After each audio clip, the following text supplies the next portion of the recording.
નમસ્કાર મિત્રો, વાત કરીશું આજના તાજા સમાચારની। ઉપરાષ્ટ્રપતિની ચૂંટણીને લઈ મોટા સમાચાર। 9 સપ્ટેમ્બરે ચૂંટણી।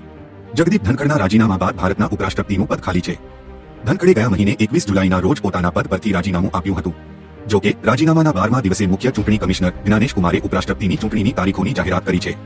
સીસીએ જણાવ્યું હતું કે નામાંકન 9 ઓગસ્ટથી શરૂ થશે અને 21 ઓગસ્ટ સુધી ચાલુ રહેશે। ઉપરાષ્ટ્રપતિ પદ માટે ચૂંટણી 9 સપ્ટેમ્બરે યોજાશે અને તે જ દિવસે પરિણામો આવવાની અપેક્ષા છે। ચૂંટણી પંચે ઉપરાષ્ટ્રપતિની ચૂંટણી માટે સંપૂર્ણ કાર્યક્રમ જાહેર કર્યો છે। આ મુજબ 7 ઓગસ્ટે જાહેરનામું બહાર પાડવામાં આવશે। 21 ઓગસ્ટ નામાંકન માટેની છેલ્લી તારીખ રહેશે। 22 ઓગસ્ટ સુધી નામાંકન પત્રોની ચકાસણી કરવામાં આવશે। ઉમેદવારો 25 ઓગસ્ટ સુધી પોતાના નામ પાછા ખેંચી શકશે। 9 સપ્ટેમ્બરે ચૂંટણી યોજાશે। તે જ દિવસે સાંજે મતગણતરી કરવામાં આવશે અને પરિણામ પણ જાહેર કરવામાં આવશે। તો હાલ માટે આટલું, મળીશું નવી અપડેટ સાથે। જો તમને અમારા વિડીયો પસંદ આવતા હોય તો વિડીયોને લાઈક કરી, ચેનલને સબસ્ક્રાઇબ કરી બાજુમાં આવેલા બે આઇકને દબાવી દેજો।